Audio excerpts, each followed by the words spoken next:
Take the water bordering our horizon, for instance. It is the natural physics of water to find and maintain a level, and it just so happens that that level is flat. If Earth was a spherical ball, water would not maintain such consistent flat levels. We are used to water doing this and this, but we have never, in all our lives on Earth, witnessed with our own eyes water do this. Water does not bend. It's not called sea level for nothing, you know. And if water did not always find a flat level, then why would we use tools such as this to achieve accuracy? Again, water does not bend. Rivers, for instance, always run down to sea level. If Earth was a rotating ball, then inevitably many rivers on Earth would, at some point in their journey, have to flow uphill. As Eric DeBay points out, the Mississippi is 3,000 miles long, which means it would need to run uphill for 11 miles on a globular Earth. He also points out that a portion of the Nile runs for 1,000 miles with a fall of only 1 foot. Again, if the Earth was a spherical ball, this would be impossible.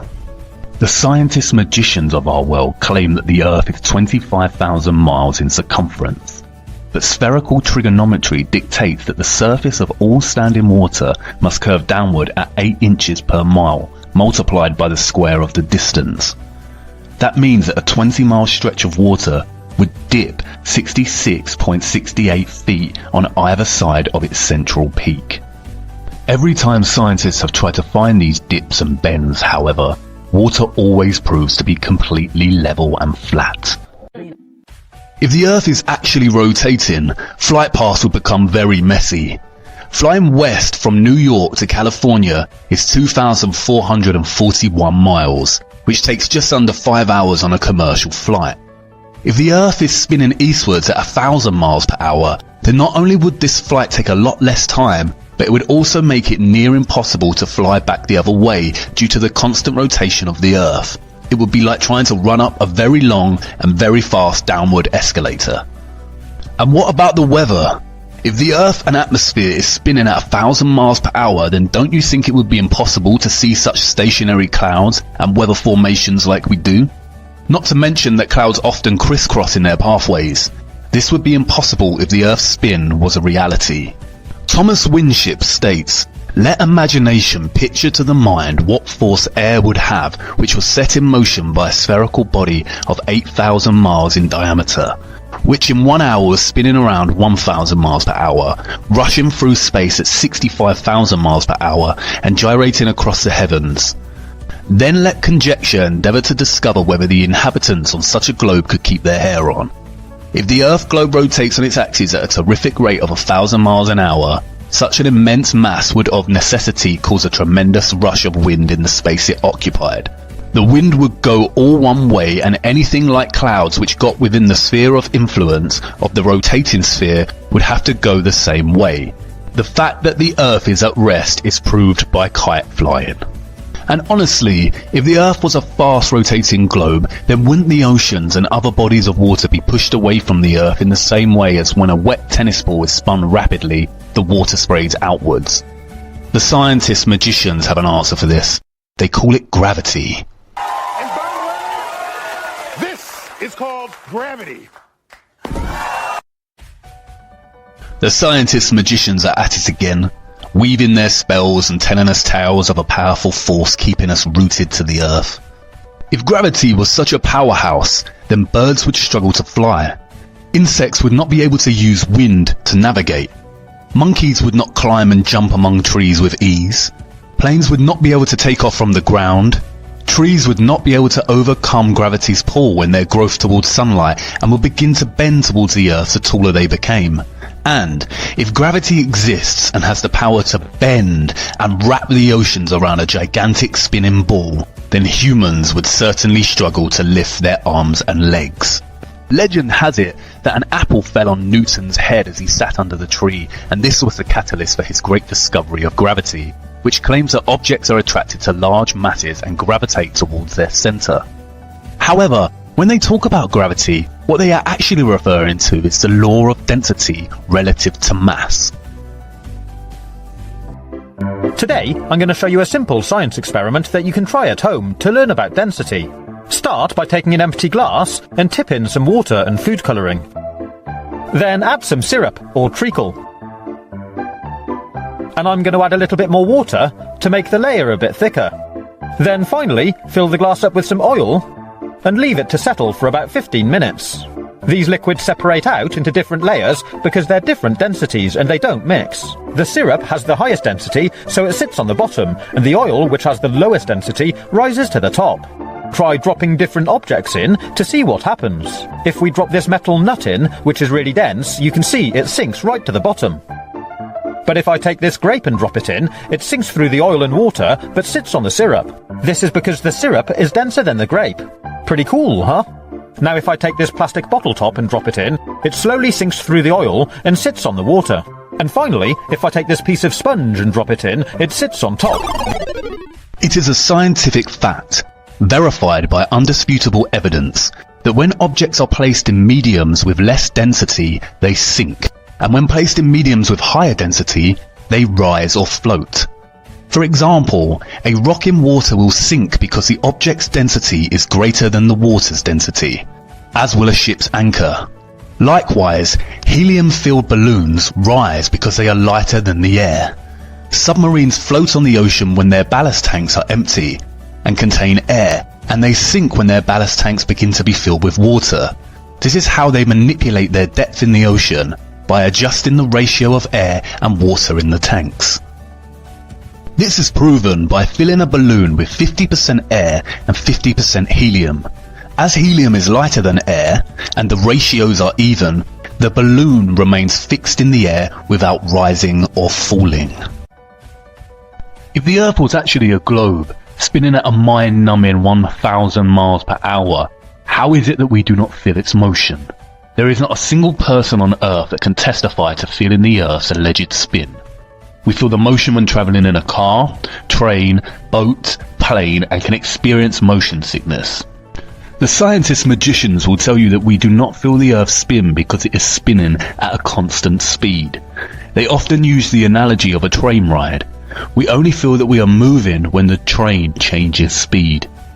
This analogy, however, falls apart when you consider that in the heliocentric model, the Earth is not an enclosed system, but it is an open environment with its own drastically changing weather. If you were sitting on top of the train moving at a constant speed, and not inside it, you would certainly feel the motion. Furthermore, they also contradict themselves. In a 2016 article titled, "NASA Study Solves 2 Mysteries About Wobbling Earth," they state that the Earth does not always spin on an axis. Instead, it wobbles irregularly over time, and that the direction has changed drastically due to changes in water mass on Earth. It's weird that no one has felt this. Which one is it, NASA? The stealthy, unnoticeable spin, or irregular movement patterns and wobbles? The whole notion of a spinning globe becomes absurd when you consider this. If the Earth was actually rotating, then helicopters and balloons would only need to hover over the surface and wait for their destination to come to them. Similarly, if it were a curved spaceball, then aeroplane pilots would constantly need to readjust their altitude downwards so they did not continue straight and start heading out to space. They would have to descend 2,777 feet, or over half a mile every single minute. This of course is not the case, and pilots are never instructed or taught this mechanism of flight. And what does a real pilot have to say about it? Am I allowed to say hi?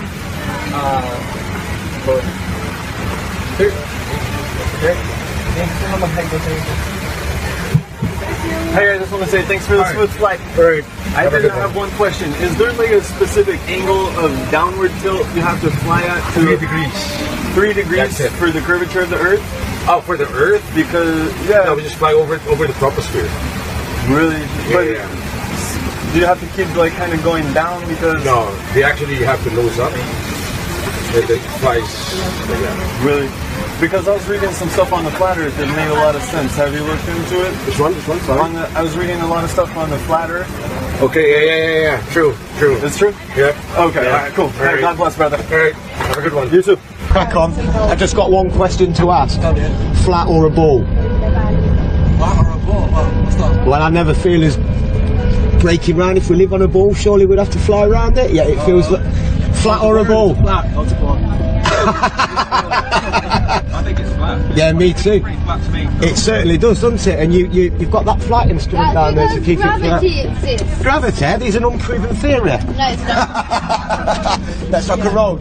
Ultimately, Newton's gravity erased the common sense of up and down, and in its place normalized the preposterous idea that this is possible. And this. And that meanwhile, in Australia, this is nonsensical, pseudo-scientific mockery and nothing more than an invention to justify the spinning spherical Earth hoax. Without the theory of gravity, not a single person in their right minds would ever believe the Earth a globe, with some of the population existing upside down on the underside of the planet. This is all quite simple once you start to break away from the toddler years of matrix programming. The laws of perspective and density perfectly explain the natural workings of our world. They invent complex concepts such as gravity and ridiculous spinning spherical networks of incomprehensible figures and speeds to bamboozle us. If we take Pythagorean theorem, which determines the distance to the horizon being 1.23 times the square root of the height in feet, then this skyline should be invisible behind 170 feet of curved Earth. It should actually be beneath the horizon. Similarly, when ships pass the ocean's horizon, they should technically be vanishing over the curve of the Earth. A strong camera lens, however, proves this to be false. Ships do not vanish over the curve of the Earth, but vanish beyond our limits of perspective. The law of perspective on a flat plane dictates that a receding object diminishes in angle and height until the line of sight converges to a vanishing point, or what is called the horizon, in which the object then becomes invisible. The scientist liars claim that the sun sets and vanishes beyond the curve of the Earth, but this is nothing more than the sun moving beyond the vanishing point of perspective, which is determined by the limitations of our eyes, other objects, and weather. The same law applies to how we see the sun and its rising and setting. The sun never rises or sets. It is an optical illusion determined by the laws of perspective. We think we see the sun rise and set because of the convergent and divergent nature of our line of sight. For instance, this row of street lamps appears to decrease in size further down the line of sight before vanishing completely, when in fact all street lamps are of the same height and continue to border the walkway well beyond the vanishing point. This is the same with this line of HP bottles. They are all the same size, and they do not change size. It is just our perspective that makes it seem like they do. This is precisely what we experience when we watch the sun rise, set, and journey across our flat Earth.